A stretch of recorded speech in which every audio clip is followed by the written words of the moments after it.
Hello everyone. आज हम करेंगे हमारे चैप्टर रीजनल किंगडम्स 1 का 4th पार्ट। ये इसका लास्ट पार्ट है।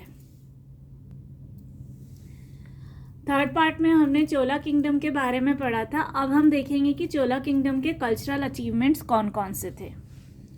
Temples. The Cholas were great temple builders. Most of their temples reflect the Dravidian style. The celebrated Shiv temple at Tanjavur, appropriately called Brihadeshwar, is the grandest creation of the Chola emperor Rajaraja and a living example of Chola architecture. It is now a World Heritage Site. तो अगर हम temples की बात करें तो चोला kingdom जो है उन्होंने बहुत सारे टेम्पल्स बनवाए थे और उसमें जो सबसे इम्पॉर्टेंट टेम्पल है वो है बृहदेश्वर। तंजावुर का जो टेम्पल है, शिव मंदिर तंजावुर का बृहदेश्वर जिसको बोला जाता है, वो जो है वो सबसे बेस्ट एग्जाम्पल है चोला आर्किटेक्चर का।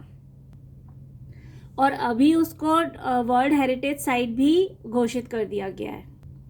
और चोला किंगडम ने जितने भी टेम्पल्स बनवाए थे उसमें सबसे ज़्यादा द्रविडियन स्टाइल का आर्किटेक्चर हमको देखने को मिलता है। तो ये चीज़ जो है ये बृहदेश्वर टेम्पल में भी है, वो द्रविडियन आर्किटेक्चर हमको देखने को मिलता है वहाँ पर। स्कल्पचर मतलब मूर्ति कला, दैट इज मूर्तियाँ बनाने की कला को बोला जाता है sculpture. A rich tradition of sculpture was followed during the Chola rule. The images of gods and goddesses were sculpted from stone and bronze. The bronze image of Nataraja, Lord Shiva in dancing form is among the finest specimen of Chola art. तो उस time पर sculpture को भी काफ़ी बढ़ावा मिला था चोला kingdom के अंडर में। और जो गॉड्स और गॉडेसेस की इमेजेस बनाई जाती थी, जो उनकी मूर्तियाँ बनाई जाती थी, वो स्टोन से और ब्रोंज से बनाई जाती थी। जो नटराज की इमेज होती है, जो ब्रोंज की बनी हुई नटराज की मूर्ति होती है, नटराज मतलब Lord Shiva in the dancing form, तो वो मूर्ति जो है वो एक फाइनेस्ट एग्जाम्पल है चोला आर्ट का। Language and literature. The Chola period witnessed the growth of regional languages such as Tamil, Telugu and Kannada. Many literary works like the Ramayana, the Mahabharata and the other Puranas were translated into these languages. और जैसा कि हमने पहले भी पढ़ा है कि चोला empire जो था उन्होंने रीजनल लैंग्वेजेस को काफ़ी प्रमोट किया था। तो चोला एम्पायर में आप देखेंगे कि जो रीजनल लैंग्वेज हैं, स्पेशली तमिल, तेलुगु और कन्नड़, इन तीनों को काफ़ी बढ़ावा दिया गया था, काफ़ी प्रमोशन मिला था। और बहुत सारे जो हमारे लिटरेरी वर्क्स है, जो हमारे ग्रंथ हैं, रामायण है, महाभारत है, या जो हमारे पुराण हैं, वो सब जो है वो तमिल, तेलुगु और कन्नड़ में ट्रांसलेट किए गए थे चोला एम्पायर के टाइम पे। एडमिनिस्ट्रेशन। हमने अभी तक हमेशा पढ़ा है कि चोला एम्पायर का एडमिनिस्ट्रेशन बहुत अच्छा था। तो वो एडमिनिस्ट्रेशन कैसा होता था? The Cholas divided their territory into mandalams administered by governors. These were further divided into valandus or districts. Each valandu consisted of a number of villages. The village called Adu or Kurram was the lowest unit. The administration of important towns or nagarams such as Tanjore, Kanchi and Puhar was directly under the central rule. अब जैसे कि हम present day government को देखते हैं कि हमारी country जो है उसको स्टेट्स में डिवाइड किया गया है, फिर स्टेट्स को डिस्ट्रिक्ट्स में डिवाइड किया गया है, और फिर डिस्ट्रिक्ट्स को विलेजेस, सिटीज़ और टाउन्स में डिवाइड किया गया है।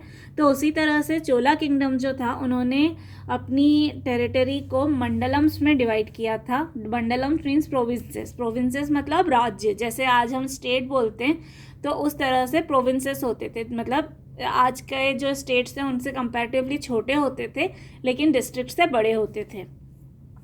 और इनका जो एडमिनिस्ट्रेशन देखता था वो होता था गवर्नर, मतलब किंग के अंडर में गवर्नर काम करते थे। फिर इन मंडलम्स को फर्दर डिवाइड किया जाता था वालंडूज में। वालंडूज मतलब डिस्ट्रिक्ट। फिर जो वालंडूज होते थे उनमें सब में विलेजेस होते थे। तो विलेजेस जो हैं उनको बोला जाता था अडू या कुर्रम। और ये जो है एडमिनिस्ट्रेशन की सबसे छोटी यूनिट होती थी।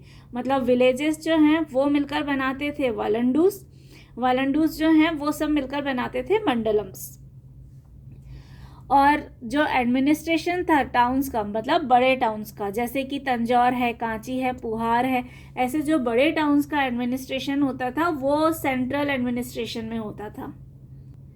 जैसे अभी हमारी यूनियन टेरिटरीज है उन पे सेंट्रल गवर्नमेंट कंट्रोल करती है, तो उसी तरह से ये जो बड़े डिस्ट्रिक्ट्स होते थे उनको सेंट्रल गवर्नमेंट कंट्रोल करती थी। Village assemblies. Local self-government was a special feature of the Chola administration. The smallest unit of administration was a village. There were 2 assemblies, Ur and Sabha, in each village, which were a form of local self-government. These looked after various aspects of village life through committees. The Ur was a general assembly of all members of the village, while the Sabha was a committee of all male members. The Sabha was responsible for all works in the village, which is it executed through various committees, such as the irrigation committee for irrigation, road committee for construction of roads, etc. तो चोला empire जो था उन्होंने local self government को भी एक promote किया था। वो एक स्पेशल फीचर होता था उनके एडमिनिस्ट्रेशन का, मतलब जो विलेजेस हैं उनकी अपनी एक गवर्नमेंट होती थी, तो विलेज के लोगों की जो भी प्रॉब्लम्स हैं उनको विलेज असेंबलीज जो हैं वो देखती थी। और जो विलेज असेंबलीज होती थी वो 2 तरह की होती थी, उर और सभा। तो सभा जो होता था उसमें सिर्फ मेल मेंबर्स जो होते थे वो पार्टिसिपेट करते थे, और जो उर असेंबली होती थी उसमें सारे लोग पार्टिसिपेट कर सकते थे, फिर चाहे वो मेल्स हों, चाहे फीमेल्स हों, चाहे चिल्ड्रन हो, सारे लोग पार्टिसिपेट कर सकते थे। और वहाँ पर उन्होंने अलग अलग कमिटीज़ बना दी थी जो अलग अलग इश्यूज़ को एड्रेस करती थी। मतलब कि अगर कोई भी इशू आया है तो कोई पर्टिकुलर कमिटी होगी जो उस पर्टिकुलर इशू को एड्रेस करेगी। जैसे इरिगेशन से रिलेटेड कोई भी काम होगा तो वो इरिगेशन कमेटी जो है वो देखेगी। अगर रोड कंस्ट्रक्शन से रिलेटेड कोई भी काम है तो जो रोड कमेटी है वो देखेगी। तो इस तरह से सारी कमिटीज़ के वर्क्स जो हैं वो डिवाइडेड होते थे।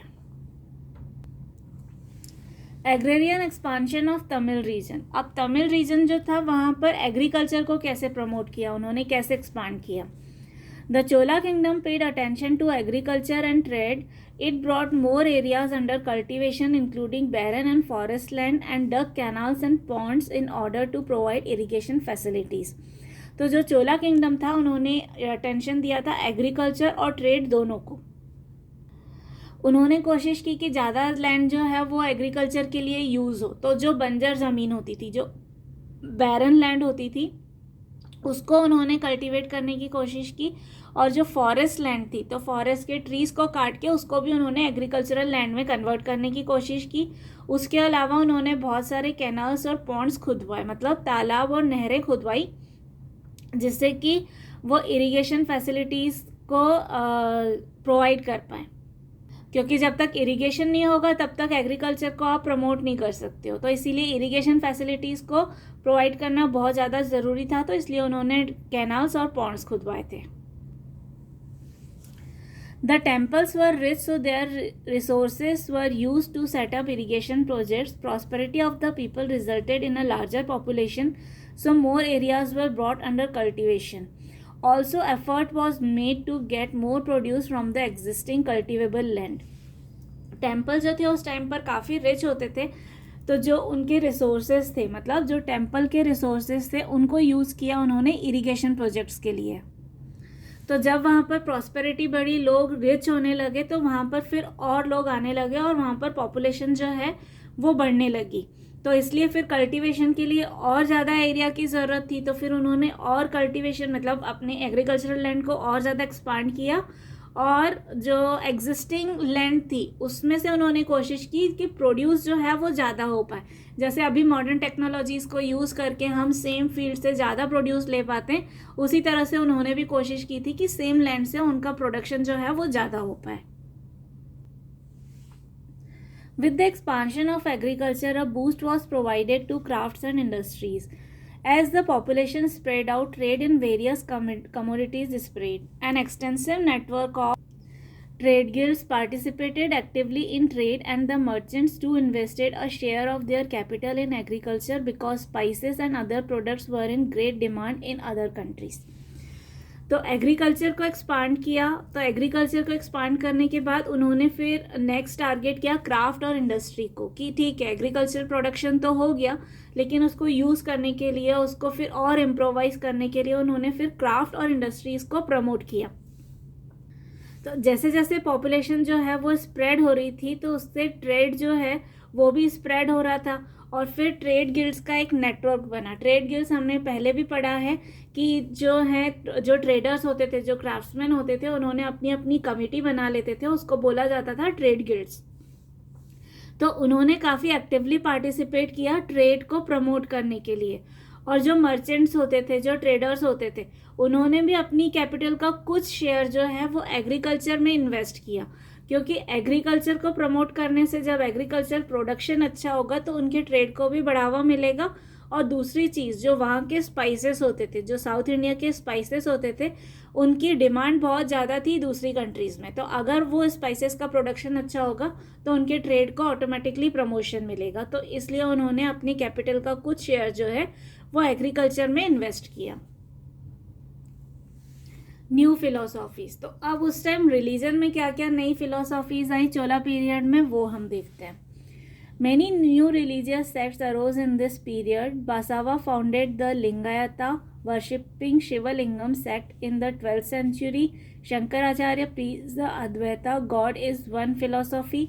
Ramanuja and Madhava were the other religious teacher reformers who brought the concept of bhakti or complete devotion to God, which became very popular in the south. तो अब नए रिलीजियस फिलोसॉफीज आने लगी। जो बसावा थे उन्होंने एक नए सेक्ट का फाउंडेशन रखा, जिनको बोला जाता था लिंगायता। लिंगायता मतलब एक ऐसी कम्युनिटी जो कि शिव जी को उनके लिंग के रूप में वर्शिप करेगी। जो आप शिवलिंग को वर्शिप करते हैं उसको उस सेक्ट को बोला जाता था लिंगायता। उसके अलावा शंकराचार्य जो थे उन्होंने अद्वैता के बारे में बताया लोगों को। अद्वैता मतलब कि गॉड जो है वो एक ही है, उनको आप किसी भी फॉर्म में वर्शिप करें, लेकिन वो सुप्रीम पावर जो है वो सिंगल है। उनके रूप बस खाली अलग अलग हैं, जो आप उनको अलग अलग तरीके से देखते हो, अदरवाइज गॉड अलग अलग नहीं है। और जो रामानुजा और माधवा जो थे वो दो और टीचर और रिफॉर्मर्स थे, जिन्होंने नया कंसेप्ट लाया था भक्ति मूवमेंट का। भक्ति का मतलब क्या होता है कि कंप्लीट डिवोशन इन गॉड, मतलब आप पूरी तरह से भगवान की पूजा करते हो। लेकिन जो उस टाइम पर ये भक्ति मूवमेंट से पहले अगर हम रिलीजियस कल्चर की बात करें तो बलि देने का सिस्टम होता था, और अलग अलग चीज़ें थी जो बहुत प्रैक्टिसेस फॉलो की जाती थी। तो वो भक्ति मूवमेंट ने बोला कि नहीं, सिर्फ भगवान की आपको मन से भक्ति करनी है, आपको इतने प्रोसीजर्स करने की ज़रूरत नहीं है, इतना पूजा पाठ कर्मकांड करने की ज़रूरत नहीं है, बलि देने की ज़रूरत नहीं है। तो it was easy worship to the god, कि आपको सिर्फ अपने मन में भगवान को मानना है और उनको मन से याद करना है। उसके लिए आपको कोई भी पर्टिकुलर प्रोसीजर फॉलो करने की ज़रूरत नहीं है। तो ये सब जो थी ये न्यू फिलोसॉफीज थी जो साउथ इंडिया में काफ़ी पॉपुलर हुई थी। So this was the last part of our chapter Regional Kingdoms 1. If you have any doubt or query, you can ask me in the comment section below. Also don't forget to check the description box for the links to other parts and other chapters. Thank you everyone.